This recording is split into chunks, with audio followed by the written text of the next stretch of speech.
Hello. Hi. Hello. Hello. Hello. Well, So, thank you for being here, first and foremost. Obviously, the Thanks real for thing having me. is it's a short film that's very emotionally charged, and there's a lot of emotional execution that happens there. So, can you tell us a bit about the film and how you conceptualized it? Sure. So the film first came about, it was actually originally the story of the soldier kind of himself. And so it was his story really told from his perspective, and Ali wasn't really in it until the very end.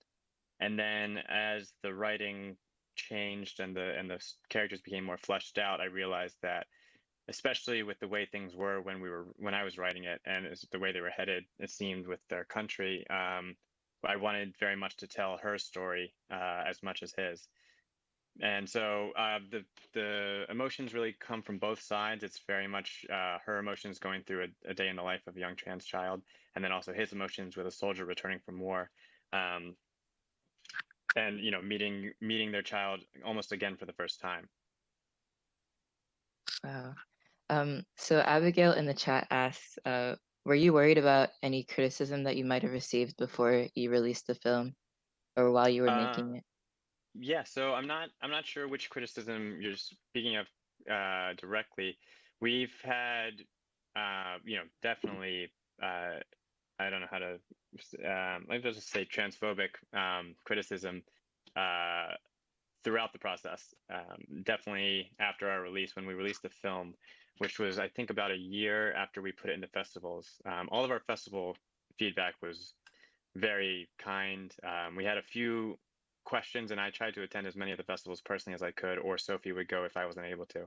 And we had some great responses. A lot of people, if they hadn't been introduced to trans people or trans children, especially before, they had questions, of course, but that was the perfect, forum for that, where they could ask their question in, a very non-judgmental environment, so that we could give them an answer more or less straight from the horse's mouth. So the criticism is, eh, I am biased when I say this, but I'd say it's more ignorant in the truer definition, not in kind of a willfully ignorant way, but in a way where people haven't met transgender people or especially transgender children, and so they have earnest questions and concerns. And a lot of times, a lot of the concerns come from a place where they've heard some information that isn't true, or Mhm. a lot of times it's rumors or something that's been passed around, and a lot of times that's the only information that they get is kind of third party anecdotes. And so it was nice to have the opportunity, especially at the Q&As, to be able to either assuage concerns or answer any questions that might be had. So we were very thankful to have that opportunity. It was really amazing. So it was like kind of a teaching moment as well. Yeah, absolutely. I remember we were at Vale Film Festival, and this one woman um, asked, she basically said that it was unrealistic for the child in the film to be transitioning so young. And I had to laugh because I was like, the child that you're seeing in the film is trans and has already transitioned. So Um, that was a good moment. so obviously, you've mentioned just then that a lot of it comes from education, especially with regards to releasing to the public and not just to film festivals. But also, just as I'm the person that presented this film to our film fest class, I think this film means a lot in different ways to trans youth than it does to cis people. So like I feel like I can relate to it in a different way than most of my peers can. But Hmm. what was your initial intention with the story you portrayed? Like what kind of messages or emotions were you hoping to communicate to the audience through that? Well, one of my main goals was, especially, obviously it's a very purposeful thing to make the father a soldier. And so I had my roommate from college who was in the army give me a ton of advice and, the specifics as far as what exactly to put on the patches, where they should go, everything soup to nuts so that we could be authentic as possible. And so I really wanted um, people, traditionally people who already support the LGBT community will see this as very much a representation film, and a film where they see maybe an idealized version of what the experience should be like for a child. But that was very much my goal. There's too many Absolutely. LGBT films out there that are, will they, won't they, like love their child with when it comes to the parents, but our message is very much one of unconditional love, and that a parent should love their child unconditionally. So I wanted this film to reflect that. And so, people have said that it's idealized, but if you think about it, I mean, I guess if I were to say it, idealized is exactly what it is. We want this to be the ideal. We want this to be the guidelines by which people, treat their children, and make it comfortable for their children to trust in them and, be their true selves with them. So it was really it was important, like I said, to have the element of the soldier as well, because a lot of people traditionally who aren't as understanding or aren't introduced to the trans LGBT culture, um, like most people in the country, they have a respect for the military, and a lot of times they have even more respect for the military. So we took many anecdotal stories from trans children across the world, and a few of them were military, and we've really focused on their stories. It's funny. There's actually the story of a young trans child named Blue, who had a father with the same rank in the military, and who came out while the father was away. Um, and I didn't actually learn their story until we released the film a year after it was in festivals. But it was just so weird how coincidentally identical their story is. So I just wanted to make a very, a realistic, a realistic portrayal of this kind of scenario where the father comes home, and he has the letters from his wife, and it's 2018 at the time, or 17 at the time. So he wasn't walking in blind. It wasn't a surprise or anything. So he was just trying to prepare himself. And the note that I gave Michael Torpy, who's the actor, is that you are more than anything afraid of saying the wrong thing. So, that's why you're not saying anything really to start. You're looking for the right moment. And then the other note that I gave him as a directing note is, you'll know when that moment is there. And that's kind of a note for his character, is like, for your character, you'll know when that moment is there. And as an actor, of course, it is that moment we've already rehearsed and everything. But as your character, you know what that moment is. So the message really was one of unconditional love. And we've always said that this is meant to be an example, honestly, for parents and anybody really, but especially for parents who might have the opportunity to be there for their child in a situation like this, or maybe it's their niece or nephew, or maybe it's their friend's kid or a neighbor, something like that. It's just meant to be a guidelines for people to act in a situation like this. I think that was executed really well throughout the short film. I personally felt like it was a great break from a lot of trans media that's consumed that's built on trauma and the less than happy side of it. But this film was like a great breath of fresh air from that sort of consistently negative perspective of the trans experience. Thanks. Yeah, it's important to have that negative experience, because especially with, the majority of the experience out there very much is one of, unlove and not lack of support and stuff like that. So it's very important to have that representation out there. However, it can't be all of it, because you have to understand that those of us in the community are actively seeking out these stories. And so when we're looking for something that represents us, it can't just be all sad. Absolutely. And so we felt it was important to have something that they would enjoy and watch and smile. So to head back to the chat, Lauren asked, what was a good memory from you have from the production of the film? Ah, my gosh, the film was an amazing experience. It was my sixth short film, but my first one where I really went all in. And so, we actually shot on film. We shot, with anamorphic lenses, and, we really went the whole 9 yards. And we had a crew of about 35. We shot for 3 days in Long Island. Everything was great. I got to hand pick my keys, which were fantastic. The key department heads. So I was working with people who I had worked with, on crews over the past 5 years, basically. And now I was able to call in a bunch of favors and say, hey, I did this for you this time. I did this for you this time. And, some people were from film school. I reached out to Penn State, where I went and brought in a bunch of interns. The whole crew was amazing. I think one of my favorite moments was Sophie is such an amazingly talented young actress, and even at that age was so talented.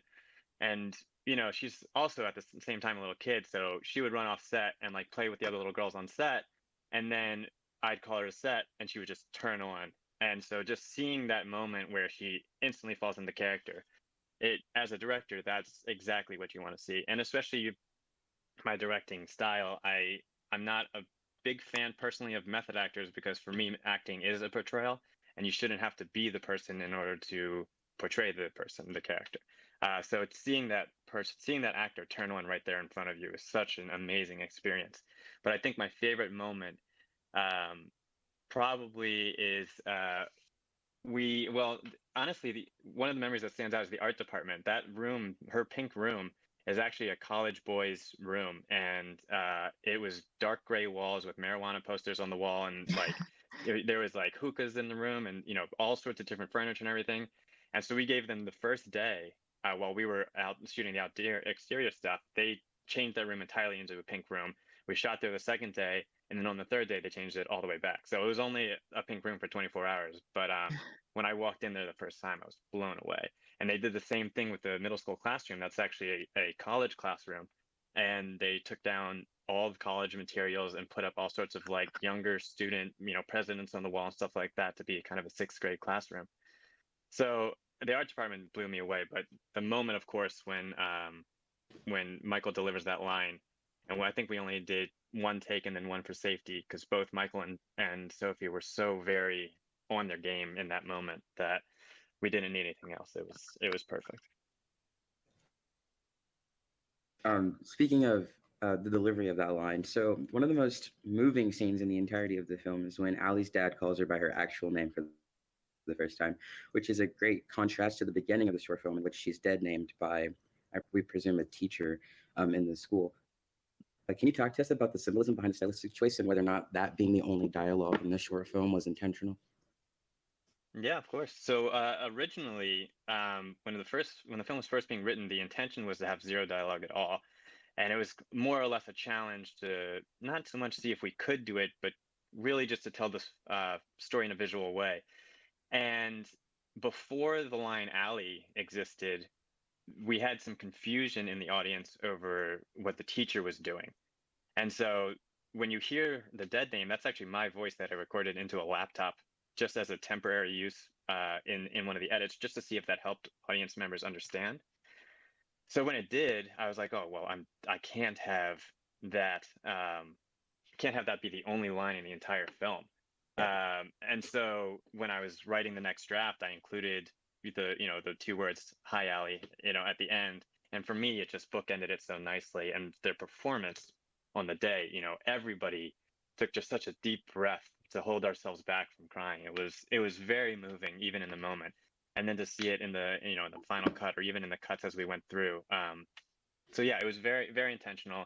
And it, even though it was kind of an answer to the dead name, I thought it was a little bit poetic, I suppose, that the dead name was forced itself in there, and then we had to bookend it in a very positive way, which was kind of the entire experience of the film.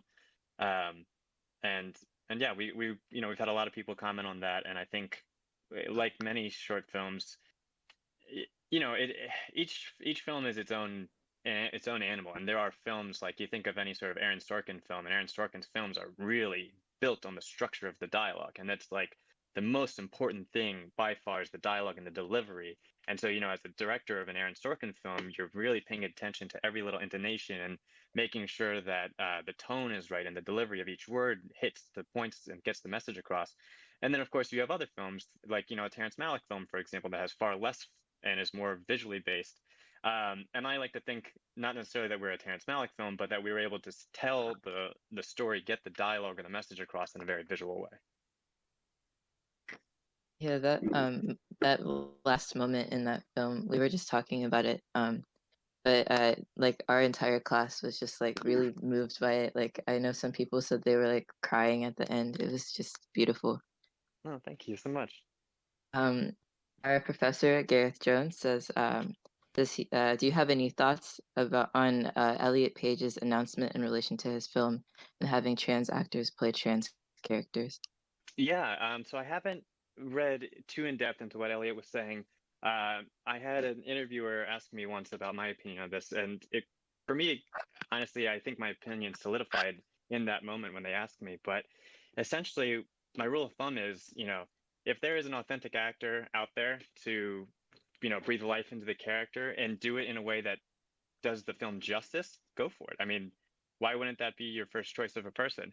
However, if you're telling the story of a group of people so small that none of them are actors or can portray themselves, I mean, it's tough to say, but for example, if you're telling the story of a group of a culture that doesn't have acting and none of them are actors, then there's no point in trying to, in my opinion, there's no point in trying to force one of them to learn the technique in order to become an actor to tell the story, because honestly you're not serving the film at that point. And when you're telling the story, honestly it's the story that's the most important thing in the end.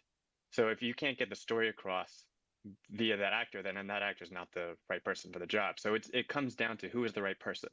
And if your talent pool can include authentic actors, you absolutely should. And for example, if you're finding a trans character, if you're casting for a trans character, there are so many trans actors out there. If you're casting for, a character of a specific race, there's so many characters of every race out there. But if you're casting for someone who's, a culture that's long dead, then obviously there's no authentic actors out there. I feel like I'm going off on a tangent. The long and short of it for me is create your casting pool as authentically as you can, but understand that in the end, it's really the story that's the most important. So if in that talent pool, if in that talent pool of authentic actors, there is not someone who does the film justice, who does the character justice, then yeah, expand, I'd say there are plenty of examples out there of unbelievably brilliant performances who shed light on stories and situations and cultures that people would not have otherwise looked into, but who weren't authentic actors. And I think it's more important for the message and the story to get across to the audience in a way that interests them and interests them beyond the film itself, into maybe reading up on the culture, reading up on the story itself, if it's a true story, or learning in some way, growing in conversation. I think that's the most important part. So it doesn't necessarily have to be an authentic actor, but I think if you can, then you might as well. Very, very true. Hey, do you have the next question? While you guys are looking at that, Sophie got back to me. I'll read some of the things that she just said. Oh yeah, That definitely. works.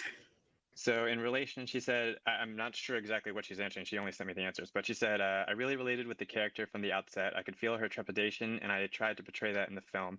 I loved working with B in every step of the process. They and I collaborated a lot regarding the film, and B made me feel very seen. B was wonderful at allowing me to be a part of the creative process at such a young age. They really listened to my input, and I was able to speak openly about how I felt regarding certain aspects of the script. I have a lot of gratitude for that experience. The bathroom incident with the teacher was a bit vexing for me at the time, and I actually went on to experience a very similar situation in my own life after shooting the film. I was denied access to the girls' room at my public high school in Indiana. So looking back on the transphobia that Ali experiences, it really hit me hard today. I mean, it meant a lot to me. This is a film that has touched so many trans cis people. The outpouring of love that I received from members of the trans community telling me that this was such a transformative film for them, and even some of their transphobic family members. The character meant a lot to me as someone who has experienced family members rejecting me. Oh, as someone who has experienced family members rejecting me, the character meant a lot. To paint a beautiful picture of acceptance from a father and his trans daughter is a story that I would go as far as to say has never been told on screen before. I don't know about that, but my favorite moments were definitely hanging out with B. They had a huge positive impact on me as a kid at a fragile time in my life, and took an interest in my life and career, and even came to Indiana to see me in a school play. That's truly amazing. I really wish that she could have been here tonight, but it's really great to hear all of that from her. Yeah, no, it was a great experience, and we still keep in touch. Literally, like, I'm texting with her mom right now, just making sure that the answers got through to me. But yeah, she was phenomenal. When we were casting, of course, it's like I said, with the trans community, there's plenty of actors out there, but trying to find a child actor was difficult. So I reached out to Sarah McBride, who is now a state senator, but at the time she was the press secretary for the Human Rights Campaign, and she helped me to basically put together a list. But at the end of the conversation, she said, "Oh, by the way, this most recent season of oh my God, Transparent had this young trans kid who it was amazing, and you should look into her." So that's how we found Sophie, and she didn't have any representation at the time. So I actually had to put together my pitch deck and my storyboards and materials and my letter of intent and send them to the producers of Transparent, who were basically the safeguards for Sophie's career at the time. And so they looked it over, asked a few questions, and then sent it along to Sophie before I was able to actually get on a phone call with her and fly out to Indiana to meet her. Wow. So back to the chat, Gibson asked, did you receive a lot of audience outreach and response from the film? Oh yeah, so I accidentally through film festivals, our first film festival experience was actually at Outfest, which is an LGBT festival, and we were put in front of a documentary. And to be honest with you, after having so much effort put in, I thought I was a little worried that that wasn't going to be the kind of premiere that I was hoping for. But when you're at a niche festival like that, and I highly recommend any filmmakers out there, when you make a film, especially a short film, find really what the niche of your film is. If it's, if it's the story of, if it's a female-led film, there's so many film festivals out there that cater to those. If it's, an indigenous story, anything like that, all sorts of niche festivals, horror festivals, genre festivals, whatever, they will be your favorite experiences and they will champion your film. And so for us playing before that documentary, I didn't even think at the time that, of course, everybody in this audience is A member of the community, and B, they're here for these stories. So when the film started, there was this older woman in front of me, and when the teacher dead names Allie, she shouted out like, "Oh no!" And I just sat back and I was like, "Oh my God, this is perfect. This is going to be fantastic." And of course, the response was amazing that first night, and it continued. And I think, a few of the other filmmakers, I heard them say, it's really the personal stories that get to you. And so we had a ton of outreach from members of the community, trans children, and even trans parents. And the best moment as far as an experience goes is when we released the film. We did it at the Human Rights Campaign on Veterans Day, 2018. And there we brought members of the community in, and it just so happened that I think I mentioned Blue earlier. Blue's mom was there, and her mom told this story about how they were living in Germany. And, at the time, the Obama administration came out with this guidelines that really helped trans children. And it just so happened, and I knew this, that the person who wrote that guideline was sitting in the audience. And he took the mic and he stood up and he said, "Hi, I'm so and so. I'm the Deputy Secretary of Defense for President Obama, and I wrote that guideline." And she broke into tears, and she just broke down. And it was such an emotionally unbelievable moment. And so, when you have reactions to the film that are very personal and touching, and then we have a moment like that where it's just a really real world example of how this situation and this message can affect a young child, it was unbelievable. So I made the mistake at the time. It was a mistake. Now I'll do it for every film I ever do, of allowing downloads when I first put the film online. And so in the first week, it was downloaded 750 times before I caught myself and cut it off. And so I found it on Instagram, Dailymotion, TikTok. Sophie just told me it's on TikTok and it's got 35 million views. So Oh my sorry, goodness. 17 million views. We have about 35 total. But I found it on like 7 different places on YouTube. So it's been uploaded a lot of different places. And honestly, for a short film that wasn't trying to make money, that's perfect because our message is being seen by so many more people than I could ever do personally. It is so amazing. I'm really glad that we got the opportunity to see it. Yeah, I me too. think, Thank you all so much. yes, and I think that all the questions in the chat and that we had for you have been answered. So Great. I think we will end the interview here. And Hade, I know you had something to say to close Oh us yeah, off. just a quick little message. Thank you so much for creating this short film. It means a lot to a lot of people. I obviously know that, but I feel like people within the community internalize it just that little bit more. And I just really appreciate the creation of this short film, and it's been a great addition to my life, a staple, really. So really appreciate that. I'm so happy to hear that. And feel free to reach out. Craig has my information. I'd love to chat more. Thank you so, so much for doing this interview with us. I'll hand it back to you now, Craig.